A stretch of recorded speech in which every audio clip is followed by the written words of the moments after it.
Distinguished guests, please welcome the 2024 International Women of Courage awardees. Aina Yusic, Bosnia and Herzegovina. Rina Gonoy, Japan. Batu Balde, the Gambia. Rabha Al-Haimar, Morocco. Niansu Win, Burma. Fawzia Karim Firoz, Bangladesh. Golia Horbunova, Belarus. Agatha Atueri, Uganda. Binasha Yakubi, Afghanistan. Fatima Carozzo, Ecuador. Fariba Baluch, Iran.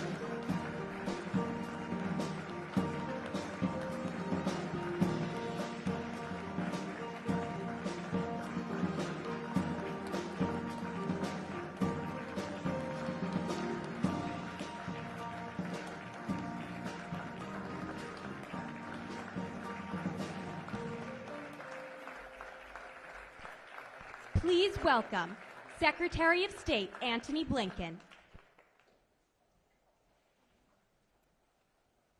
Good morning, everyone, and welcome to the White House.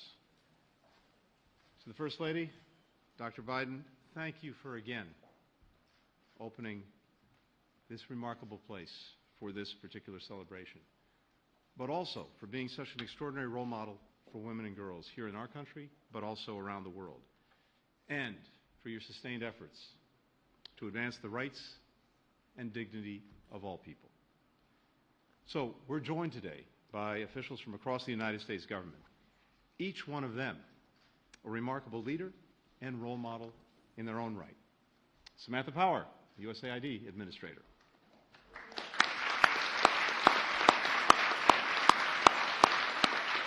Jen Klein, the Director of the White House Gender Policy Council.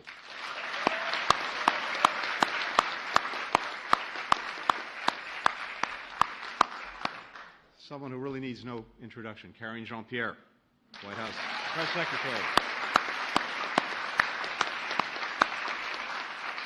Emily Ruiz, the White House Political Director.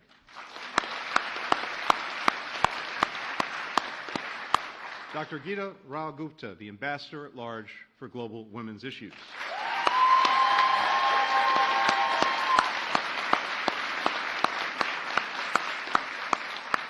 Geeta's obviously stacked the deck here. And Desiree Cormier-Smith, the Special Representative for Racial Equity and Justice, who I'm so proud to serve alongside of at the State Department.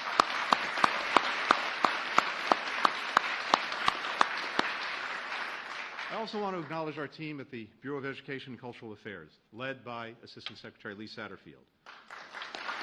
Thank you, Lee. They are doing so much every single day to build bridges of understanding between the United States and the world, including bringing together our awardees with U.S. public servants and advocates so that they can learn from each other and boost one another. Now, this year's International Women of Courage are simply extraordinary. They're advocating for domestic workers in Bangladesh and people with disabilities in Afghanistan. They're exposing corruption in Uganda, combating sexual harassment in Japan, standing up for the children of wartime rape in Bosnia and Herzegovina, fighting for democracy in Belarus. We're honoring a dozen women. There's one who couldn't join us today, Marta Beatriz Roque Cabello, an unyielding defender of human rights in Cuba. Cuban authorities have subjected Marta to a long campaign of detention and abuse, including prohibiting her from traveling abroad. Marta may not be able to be with us today in person, but we want her to know all of us are with her every single day.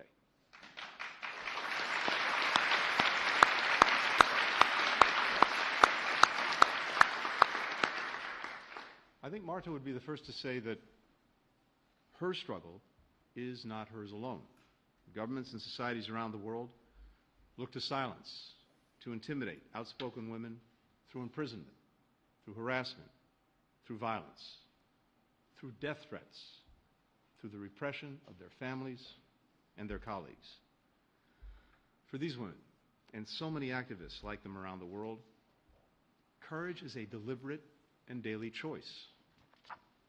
Women and girls demonstrate similar bravery in places that are racked by conflict and insecurity, even as they are disproportionately harmed by that violence.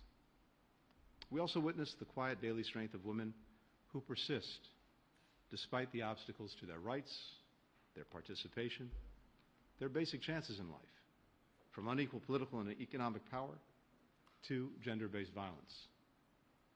Whether on the front lines of war or on the front lines of social change, women are often the most powerful engines for progress. The United States stands with every woman of courage, working to build greater stability, greater equality, and greater opportunity. And we are committed to knocking down the barriers that prevent women and girls from reaching their full potential alongside them. That's why championing the rights of women and girls in all of their diversity is a central part of our foreign policy. Over the past 3 years, we've put forward concrete strategies, policies, programs to support women and girls around the world. It's not simply rhetorical, it's practical. From increasing their political participation to ensuring that they're parts of things like the clean energy transition. Last year, President Biden requested a doubling of foreign aid to promote gender equity abroad, a historic $2.6 billion. Supporting women and girls is not only the right thing to do, it's the smart and necessary thing to do. And we know this in so many different ways. We've seen this. The more women serve in legislatures, the less likely countries are to actually go to war. If we were able to close the gender gap around the world in the worldwide workforce, we would add an estimated $28 trillion to the global economy. Just imagine what we could do to better societies around the world with those kind of resources. Simply put, when women do better, we all do better. As we advance the rights and dignity of women around the world and of all people around the world, we will continue to look to learn from, to be inspired by our partners in government, the private sector, and civil society, including the women that we're celebrating here today. Now, one of our honorees, Fariba Balouch, has been subjected to persistent threats from Iranian security forces, but that has not deterred her. She put it this way: "This is my path. This is my responsibility. I refuse to be silenced." That insistence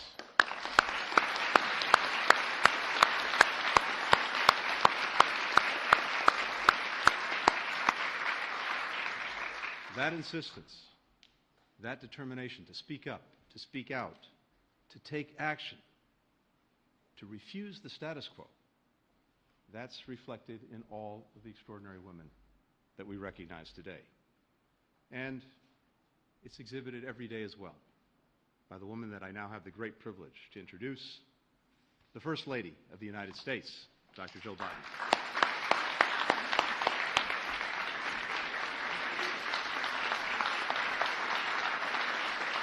Thank you. Thank you very much. Thank you. Please be seated. Thank you, Secretary Blinken. Tony, your steady presence, your vision, your character make you an incredible Secretary of State. Thank you for everything you do. And yes.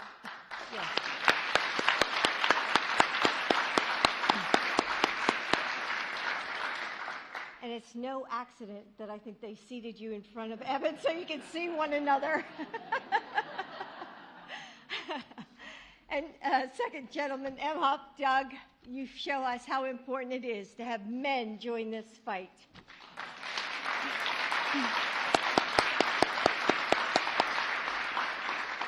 You're an advocate for women and girls, helping to lift up voices that need to be heard. And isn't he the best second gentleman ever?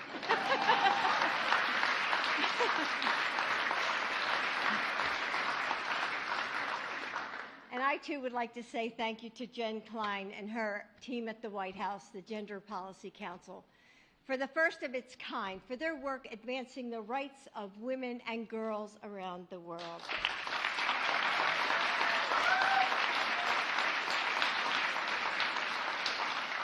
And my gratitude to the State Department's Office of Global Women's Issues, led by Ambassador Gupta, for their partnership.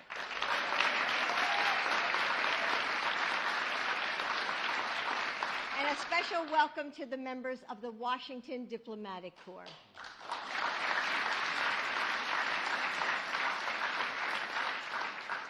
And we have former Secretary Albright's family with us. Alice, thank you for carrying forward her legacy. Alice, please stand.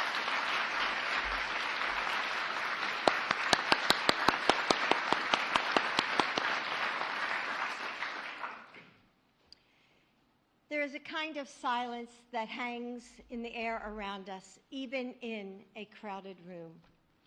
It sits beneath the ordinary, the blurs of our conversations, between the rumble of car engines and the pounding of rain.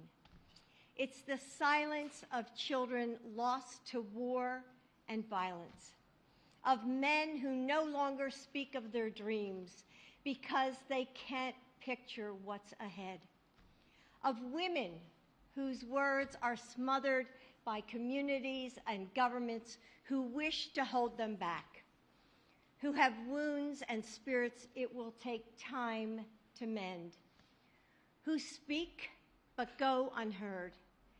It's the hush that falls when hope is so hard to find, under an authoritative thumb when rights slip away. The silence that seems to swallow cries for justice, for freedom, for equality. The women on this stage have refused to bend to that silence. You've spoken out for yourselves and for others in the face of fear and risk, and those who have tried to steal your voices away. As I read your stories, I was struck by that inner strength that each of you hold, a strength that you held on to even as others hoped to censor you, hoped you would stay quiet, that helped you raise your voices even when you were afraid, that helps you shout even when you're tired and say, "We cannot wait. We deserve more now." Because change never happens on its own. There is power in the community of women, in this community. Power when our voices come together to hold each other up, even when we want to crumble, to heal one another, and to share that inner strength, to create lasting change. You're giving others opportunities greater than what you had, standing behind the next generation of courageous women so the confidence of girlhood can become the courage of womanhood. So your daughters and nieces and all the girls coming after never have to worry if their voices are too loud, never have to fear if their bodies won't be their own, never have to shrink so that their brothers can swell. Because of you, they will fill that silence with their ideas and with their dreams. They will reach for the breath of the world with joy that never extinguishes, boldness that never wavers, determination that only grows. Together, we will keep chipping away at the quiet that haunts our world. And while there may be those who wish for us to fall silent, we will never fall, because the steepness of the struggle will not stop our ascent. That's why we lift you up today, so your great acts of courage can aspire others to perform their own, big and small. Your voices carry across oceans and continents, calling to the women and girls who need to hear your stories, and to the men and the boys who need to hear them too. It's a song of the future reverberating through us, so we too can speak out and be the seekers of justice, the defenders of freedom, because our chorus can topple tyrants and demagogues and shatter oppression. Because your fight is all our fight, and we are stronger than any force that hopes to silence us. Thank you.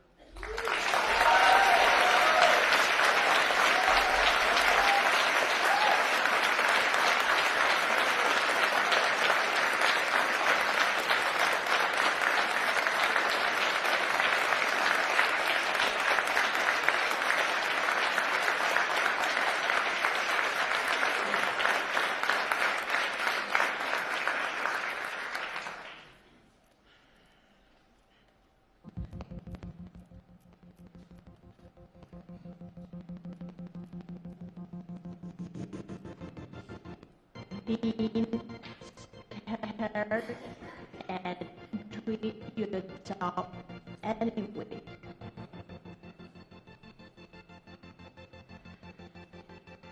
Courage means the E.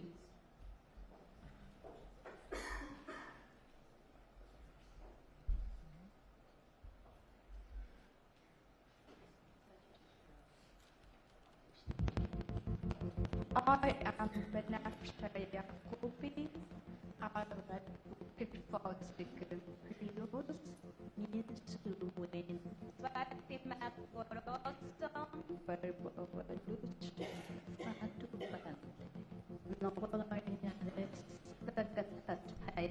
Please welcome White House Press Secretary Karine Jean-Pierre.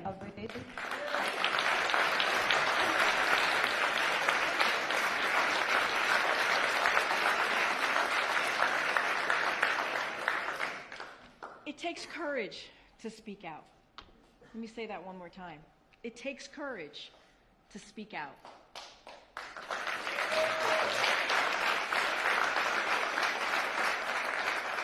The women on the stage know this. My parents, who grew up in Haiti under a dictatorship, knew this. They saw powerful people attacking the press, arresting activists, and cracking down on free speech. That's why they moved to the United States, seeking freedom and democracy. Because of what they went through, I have spent my career speaking out, advocating for policies to protect those who are marginalized, fighting for the freedoms we all deserve. It is my privilege of my life to serve by speaking out as White House Press Secretary on behalf of President Joe Biden. The women we honor today spoke out, obviously, and we're so proud of them. In the face of violence, oppression, and fear, they stood strong. They rose up against shame, against set ways of thinking, against harassment, against abuse. And in them, we see the power our words can have, and why so many wish to stop their tide. Because their words have inspired thousands of women, changed laws and practices, and made life better for the next generation. With that, I think we're going to see a video, I hope. Did you just have it? Maybe not. Okay. It's coming. It's coming.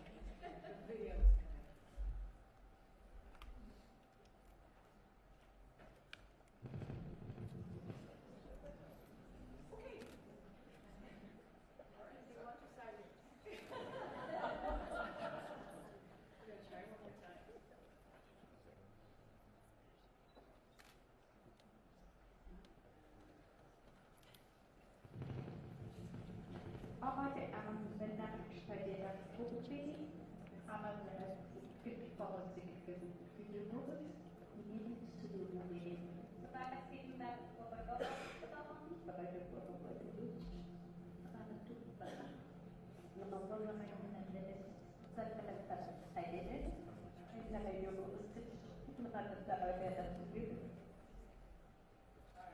Who needs a video?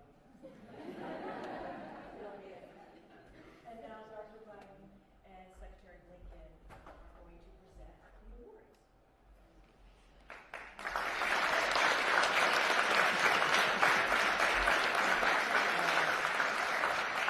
So, Aina Yusik founded the Forgotten Children of War Association to advocate for the rights of children born of rape during war. Ms. Yusik helped pass a law, the first of its kind in the world, to give legal rights to children born of wartime sexual violence and help them emerge from the shadows.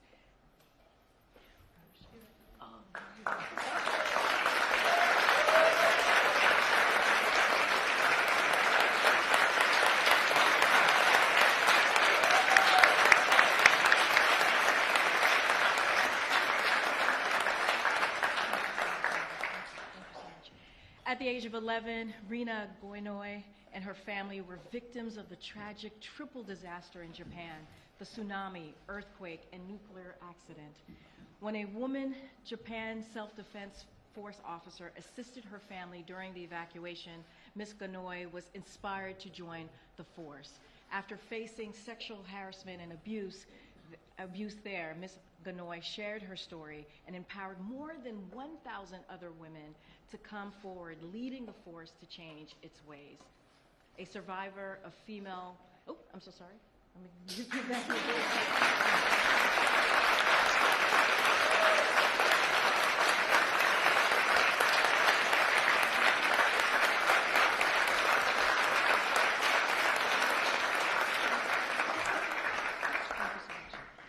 too fast there, I apologize. A survivor of female genital mutilation, or FGM, Fatou Balde tirelessly educates people in Gambia about the dangers of FGM in a country where 75% of women have endured some form of it despite an existing ban. Her proudest achievement, saving her own 11-year-old niece from FGM and breaking the cycle of violence in her own family.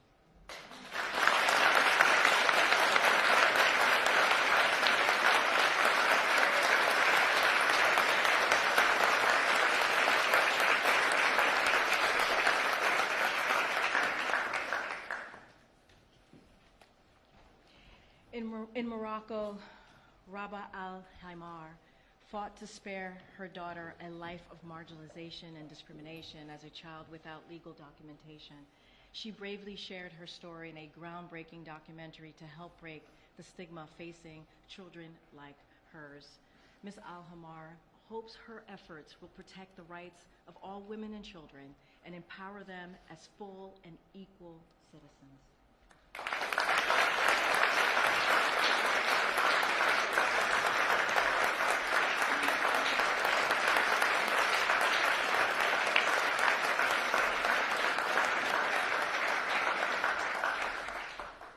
Thanks, everybody.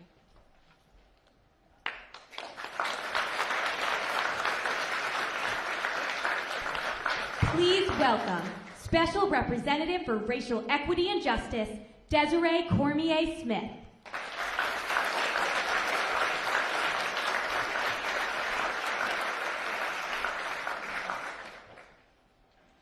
We are all inextricably linked in a network of humanity.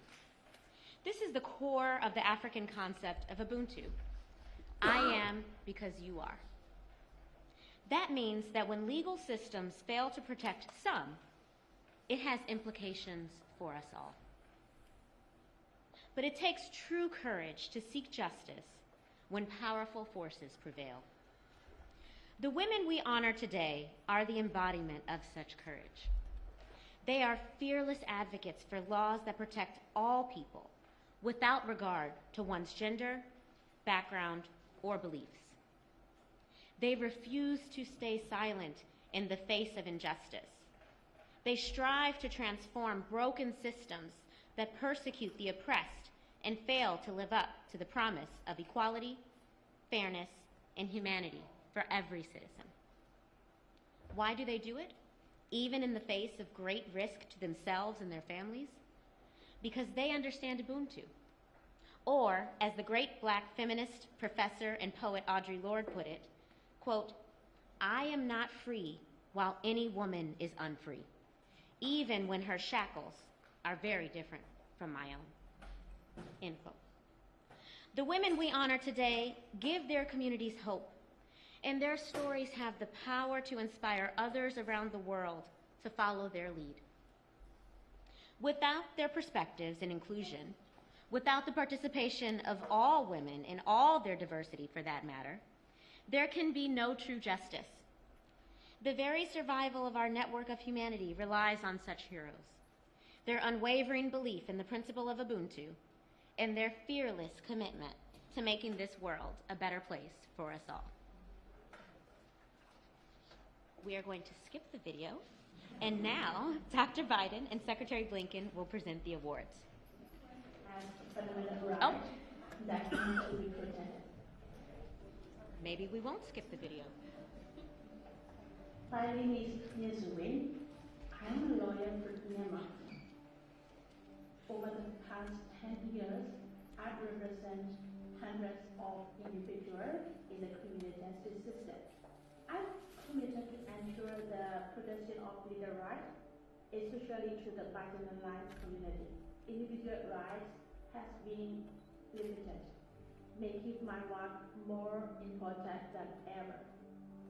I'm Positive Firoz, a senior advocate at the Supreme Court of Bangladesh. I'm a lawyer and at the same time I'm a legal activist also. Mostly my work focuses on the legal advocacy for reforming discriminatory laws and equality for society. I take pride in saying that the famous guideline on the sexual harassment prevention committee in workplace and education institution endorsed by the Honorable High Court of Bangladesh is one of the major accomplishments in my career. Я белоруска, которая потеряла свой дом. Как и многие другие, я вынуждена была покинуть Беларусь, спасаясь от уголовного преследования. Практически 20 лет я жила, работала в Беларуси, помогала женщинам, пострадавшим от насилия, и их детям, открывала убежище, курсы женской самообороны, обучала милицию, врачей, педагогов, психологов, как помогать пострадавшим. И при этом я сама стала пострадавшей. Мы знали, что не будет легкого и быстрого результата, поэтому каждый день своей жизни я буду продолжать бороться за себя, за свою дочь и за свою страну. My name is Agatha Taylor, and I am an international woman of courage. People get it wrong when they meet me and say, "Why are you reckless? Why don't you fear? Why aren't you afraid for your life, for your children that you might leave behind?" But courage means that you put what you might achieve by speaking up above any fear. You put a better life for you, for your children, for the society, and other people that are vulnerable, who are really the most people that touch my heart in this country. You put that above any fear. For Uganda, it's for encouraging other people to join. The more, the better. Even if you are courageous, you cannot change things alone.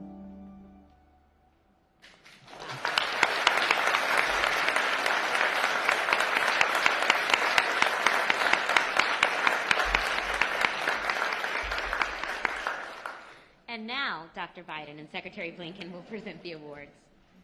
First, Bangladeshi Supreme Court advocate Fawzia Karim Firoz is a fighter for the rights of victims of exploitation and marginalization. As chairperson of the Foundation for Law and Development, Ms. Firoz helped win a landmark ruling to protect the rights of domestic workers. She has helped thousands of garment workers and sexual harassment survivors defend their rights.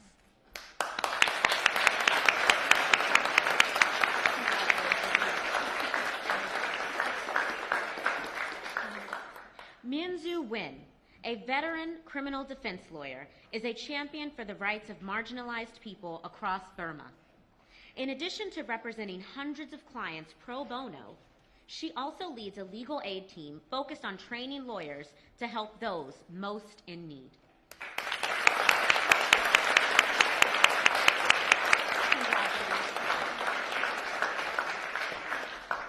Journalist, lawyer, and social justice activist Agatha Atuhaire has brought light to sexual harassment, abuses of power, and violations of human rights in Uganda. At great personal risk, Ms. Atuhaire seeks to hold leaders accountable and has led to changes in the Ugandan Ministry of Health and Parliament.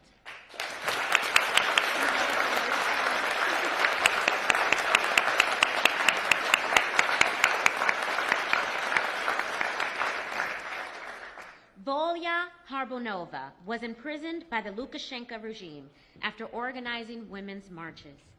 While in prison, she suffered psychological torture and threats of death.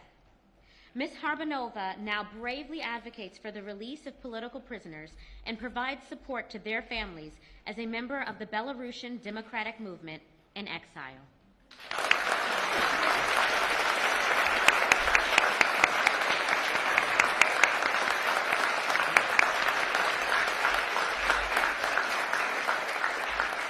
Please join me once more in congratulating these brave women.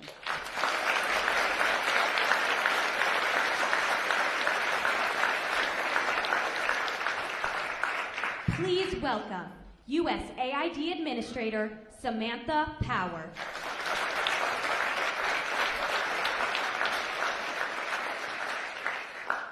Hello, everyone. It has always taken bravery and stubbornness to stand up for human rights. But today, the threats that human rights activists and defenders face, from threats to their families, to legal retribution, to imprisonment and outright violence at the hands of those who would prefer to see them silenced, those threats are grave, and sadly, they are growing. In 2022, more than 400 human rights defenders were murdered, the highest number ever recorded in a single year. I am in awe of the women we are honoring today for their courage. They refuse to back down because of a shared conviction captured by Fatima Corozo, one of the women we are recognizing today. As she puts it, courage, even in the face of danger and fear, is the driving force to achieve positive change. The women we are honoring live this conviction every minute of every day. They have been unjustly imprisoned. They have been driven from their homes or trapped inside their homes. They have seen their families and their colleagues attacked, or they have received death threats and been assaulted themselves. But they do not relent. They go on fighting. They fight for the rights of political prisoners. They organize movements to bring services to marginalized communities. They publish articles, they host rallies, and they call out injustice wherever they can. Even in the most dangerous places, against all odds, they are continuing their work, demonstrating incredible, inspiring courage, and putting their lives on the line to defend human rights. Let us pause now for a video.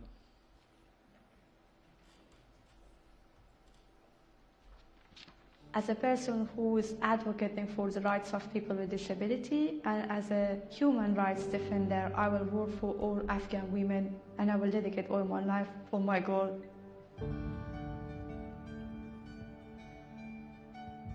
I am Banafsha Yaqubi, a human rights and people with disability rights activist from Afghanistan. We tried to work for people with disability inside the country. We established an organization named Rahyab. While I was in Iran, I faced with lots of discrimination. I went to an NGO. He helped me as a human being, not as a person who is not from Iran or who is this or who is that. So at that time I made my decision, if I go back to my country, I will make such an NGO or organization to work for those people who are more marginalized.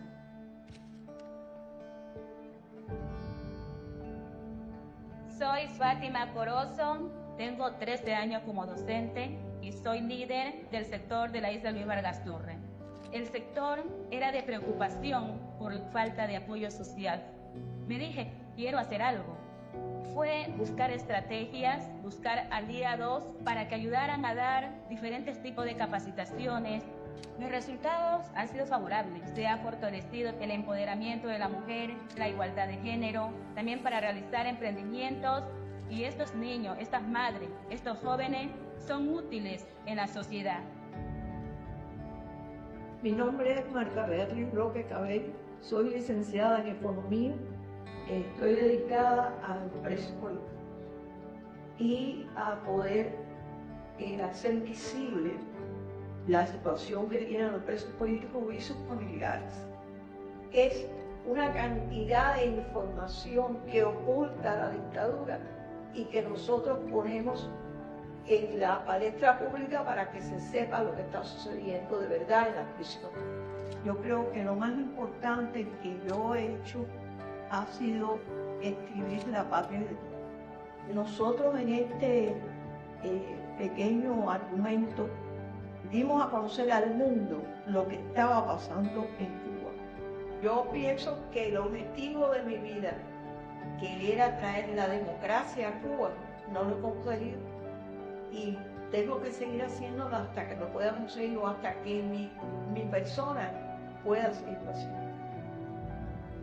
Here not just the Fariba Baluch. I think I'm here as all the brave women of Baluchistan and Iran.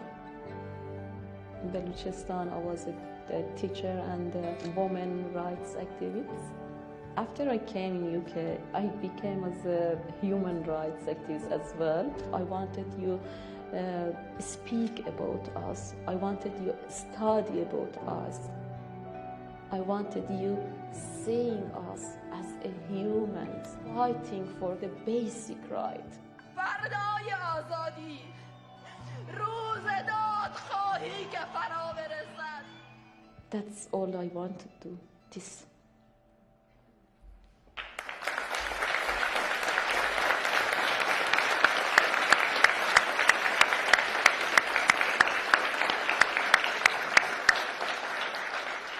Now Dr. Biden and Secretary Blinken will present the awards. Banafsha Yacoubi has dedicated her life to defending the rights of women and girls in Afghanistan. A former attorney and member of the Afghanistan Independent Human Rights Commission, she has helped women escape violence and visually impaired children attend school. Today, she continues to fight for the future of Afghanistan, one that respects human rights, one that respects human dignity.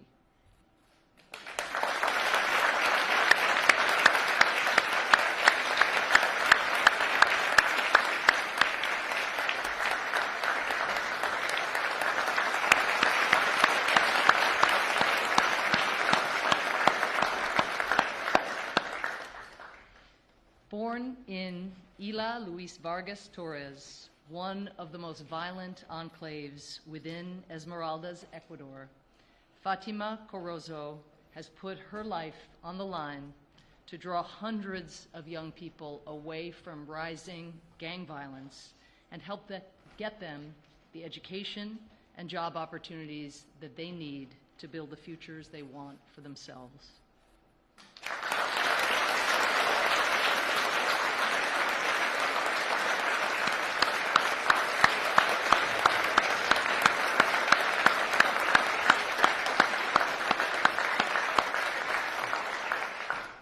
Martha Beatriz Roque Cabello was the only woman among 75 people imprisoned during the Black Spring, Cuba's crackdown on dissidents 2 decades ago. Martha was jailed for her activism. After her release, she continued to fight for the rights of political prisoners, documenting fraudulent court hearings and supporting activists and their families. Unfortunately, as the Secretary relayed, the Cuban government is preventing Ms. Roque Cabello from leaving the country, so she is not here to accept the award, but let us give her a heartfelt round of applause.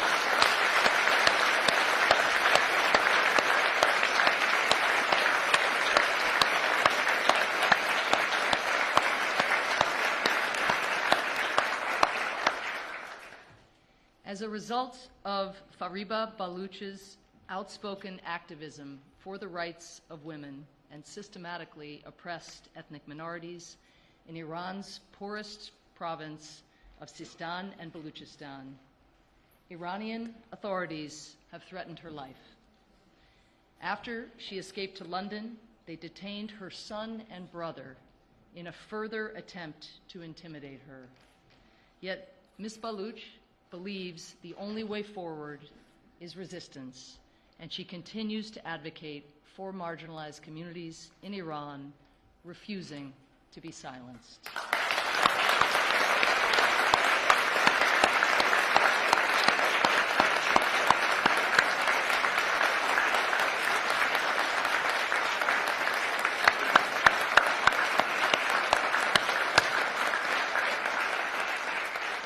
Congratulations to all of our awardees. Thank you so much. Please welcome White House Director of Political Strategy and Outreach, Emmy Ruiz.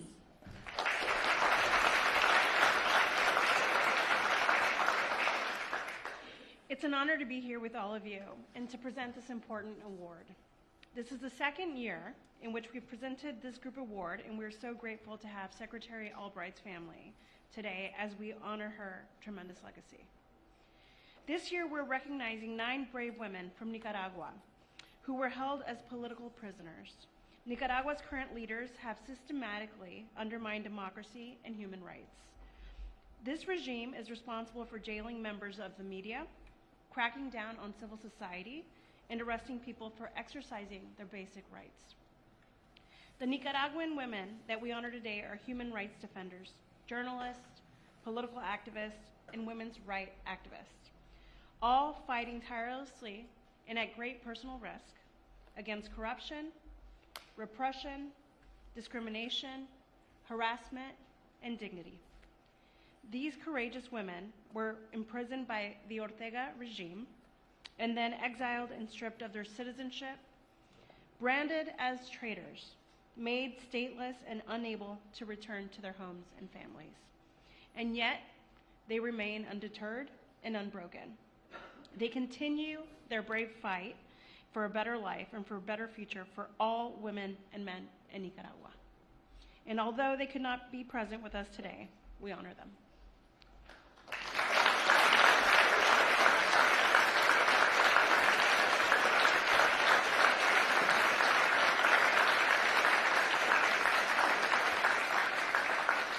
There's also a video.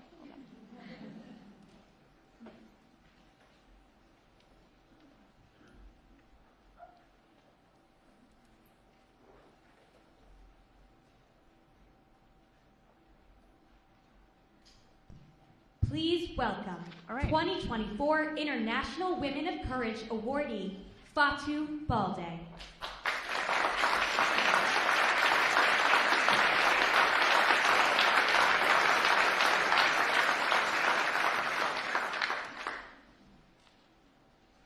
First Lady, Dr. Jill Biden, Secretary of State, Mr. Antony Blinken, staff of the State Department, distinguished guests, members of the press, good morning to you all. First Lady and Secretary of State, my fellow awardees and I are grateful to you for recognizing our work with this prestigious award. We are deeply honored. Anytime you honor a woman of courage, you are sending a powerful message to millions of young girls and women that being courageous and speaking up against injustice is not just only in order, but also honorable. It is indeed a great honor and privilege to be in the company of women from around the globe who have demonstrated outstanding courage and leadership in advocating for peace, justice, human rights, gender equity, and equality, often at great risk and sacrifice. Please join me in giving a big round of applause to my fellow awardees of the International.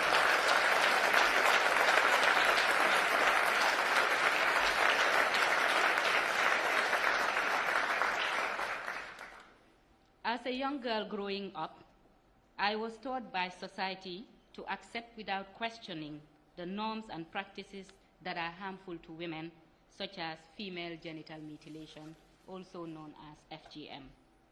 At the age of 8, I was subjected to female genital mutilation, a practice which, according to the World Health Organization, estimates has affected over 200 million women and girls alive today around the world. The World Health Organization defines FGM as a procedure that involves part or total removal of the external female genitalia or other forms of injury to the female genital organs for no medical reasons. In the Gambia, where the practice affects over 75% of women and girls, it is mostly carried out on young girls aged between infancy and 10, without anesthetic, by medically untrained elderly women from the community who use the same unsterile equipment such as razor blades and knives to mutilate several girls at the same time. Evidence across the world has proven that female genital mutilation causes emotional and physical health problems such as severe bleeding, problems urinating, recurrent infections, childbirth complications, and an increased risk to newborn deaths. Like my fellow awardees who had a moment of awakening that inspired their work, I too had mine during my postgraduate studies when I began to understand the immense risk that FGM poses to women and girls. The more I tried to understand the rationale for FGM, the more I realized that it is deeply rooted in patriarchy, and the fight to end it must therefore be linked to the broader struggles for gender equity and equality. That struggle is a common denominator for all the women of courage presented here today. I founded Women in Liberation and Leadership, WIL, to contribute to the empowerment and liberation of women from the shackles of gender injustice and nurture confident women leaders through interactive exchanges and trainings. My team and I work across the country engaging communities in dialogues and challenging harmful gender norms and practices. We also documented women's experiences of rape, murder, and forced labor during Gambia's 22 years of dictatorship. These findings were essential to the Gambia's Truth, Reconciliation and Reparations Commission's final report. Unfortunately, as the Gambia strives to rebuild strong institutions and legal reforms after the dictatorship, we are witnessing a regression in the protection of women's rights.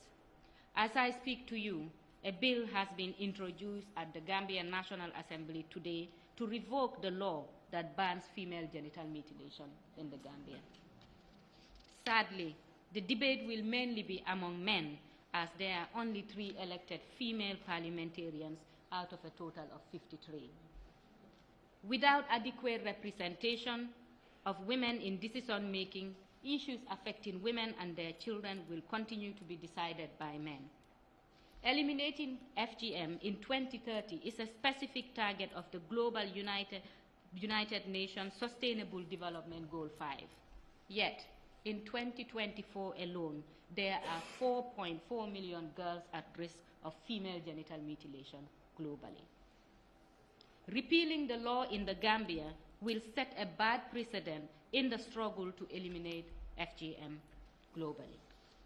We simply cannot continue to use culture and tradition as an excuse for violating women's and girls' bodies anywhere.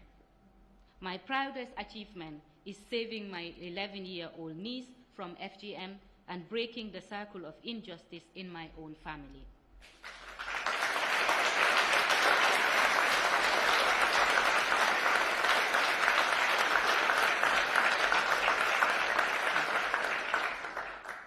Female genital mutilation can be ended in a generation. It can be done if we all stand up against the practice.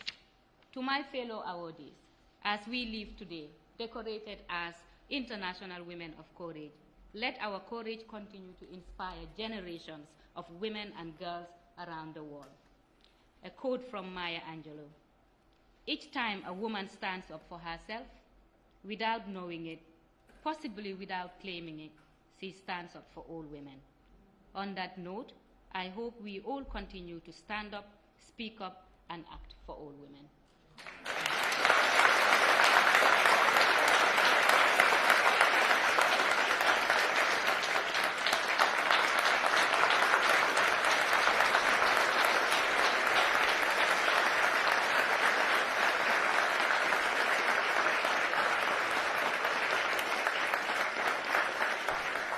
Please welcome U.S. Ambassador at Large for Global Women's Issues, Geeta Rao Gupta.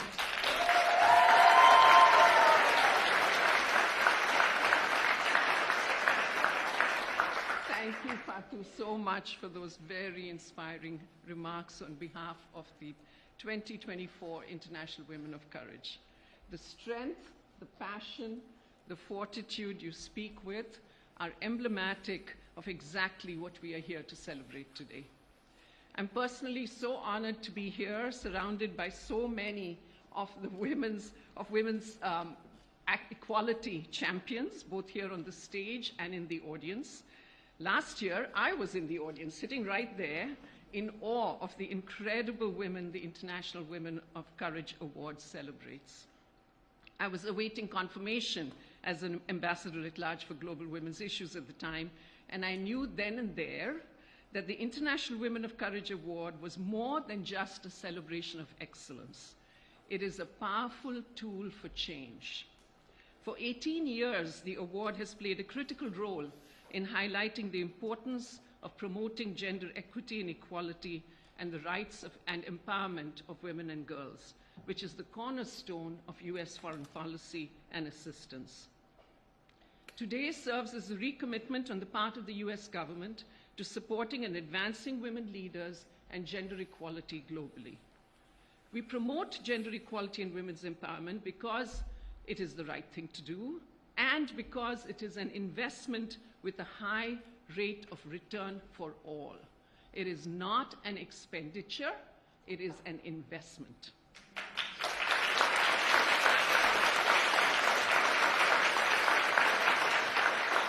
As the late former Secretary of State Madeleine Albright once said, when women are empowered to make decisions, society benefits. Women leaders, including those who are on stage with me, are doing the difficult, often thankless work that is essential to our collective goal of building stability, equality, and prosperity for all. We're grateful to have the opportunity today to recognize how critical your work is and to add our thanks to all your courage and fortitude. With today's celebration, the 2024 International Women of Courage have joined a cohort of more than 190 women from 90 countries who are championing issues of justice, equity, peace, prosperity, inclusion, and so much more. And today is just the beginning. While in the United States, the 2024 International Women of Courage will participate in several high-level policy meetings, public speaking events, and exchanges with civil society organizations, academic institutions, and the private sector. Next week, they'll travel to Los Angeles, California, to meet and work with more American counterparts. We hope the connections they will make here in Washington and out there in LA will expand their networks and strengthen their resolve to continue their critical work. I want to close by thanking both First Lady Dr. Jill Biden and Secretary of State Antony Blinken for their continued and long-standing championship of gender equity and equality. I'm so encouraged by today's celebration, and I look forward to working with each and every one of you to advance this critical work.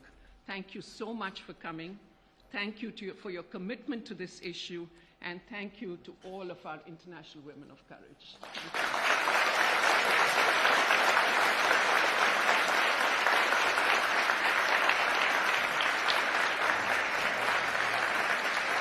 Please remain in your seats as our speakers depart.